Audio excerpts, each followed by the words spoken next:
ওং তস্मै নমঃ ভগবতে ত্রিগুণায় গুণাত্মনে কেবলায় দ্বিতীয়ায় গুরুবে ব্রহ্মমূর্তয়ে সর্বশ্রুতি শিরুরত্ন বিরাজিত পদম্বুজম বেদান্তাম্বুজ সূর্যায় তস্मै শ্রী গুরুবে নমঃ।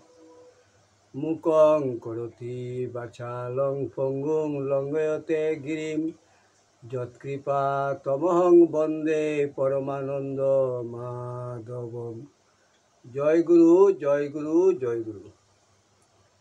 আসাম বঙ্গীয় সারস্বত মঠ প্রতিষ্ঠাতা সদ্গুরু শ্রী শ্রী 108 স্বামী নিগমানন্দ সরস্বতী পরমহংসদেব অধ্যাত্ম জগতে এক অসাধারণ শক্তিসম্পন্ন মহাপুরুষ। তিনি তাহার স্থূল দেহে অবস্থানকালে ত্যাগী ও গৃহী শিষ্য ভক্তগণের নিকট অমূল্য উপদেশপূর্ণ বহু চিঠিপত্র লিখিয়া গিয়াছেন। সেই সমস্ত চিঠিপত্রগুলি হইতে কিছু কিছু সংগ্রহ করিয়া শ্রীমৎ স্বামী স্বরূপানন্দ সরস্বতী, শ্রীমৎ শক্তি চৈতন্য ব্রহ্মচারী ও শ্রী হরপ্রসাদ রায় তাহাদের খাতায় লিখিয়া রাখেন।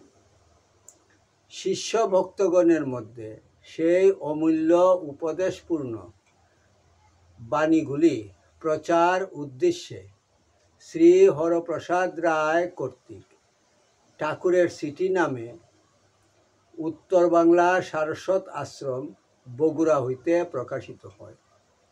সেই চিঠিপত্রগুলি হইতে একটি চিঠি পাঠ। ঠাকুর, তোমার চিঠি পাঠ তোমার শ্রীচরণেই সমর্পণ করিলাম। নত্তা নিগমানন্দস্য গুরু শ্রীপাদ পঙ্কজম তনুমি তৎকথামৃতং তপ্ত জীবন শীতলম। জয় গুরু, জয় গুরু, জয় গুরু।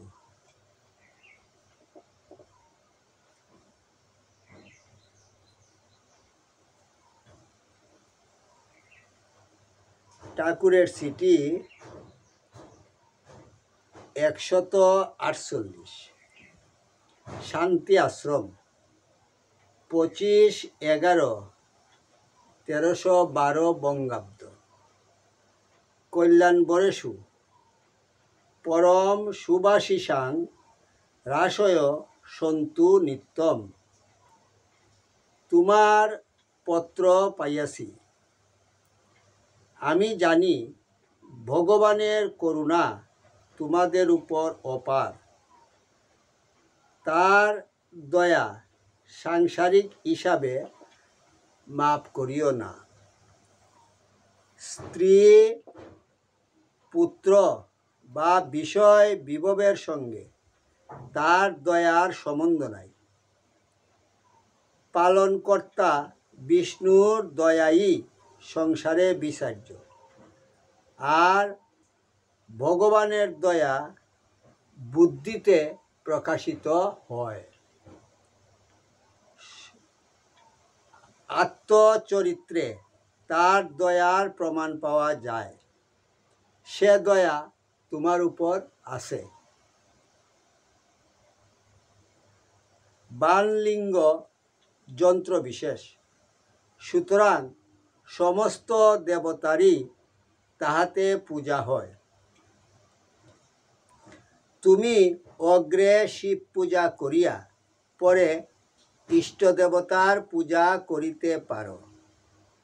বৈদৃষ্টে নারায়ণের পূজা করিলে ইষ্ট পূজা হয় না।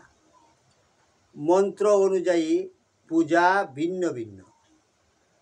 ইষ্টদেবের পূজার পদ্ধতি মন্ত্র অনুযায়ী হওয়া প্রয়োজন। অত্র মঙ্গল। তোমরা আমার আশীর্বাদ জানিও। ইতি শুভানুদ্দায়ী শ্রী নিগমানন্দ।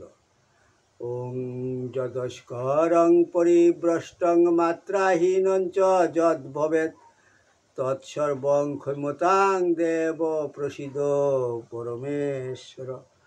সর্বে ভবন্তু সুখিনঃ, সর্বে সন্তু নিরাময়া, সর্বে ভদ্রাণি পশ্যন্তু মা কশ্চিৎ দুঃখভাগ ভবেৎ।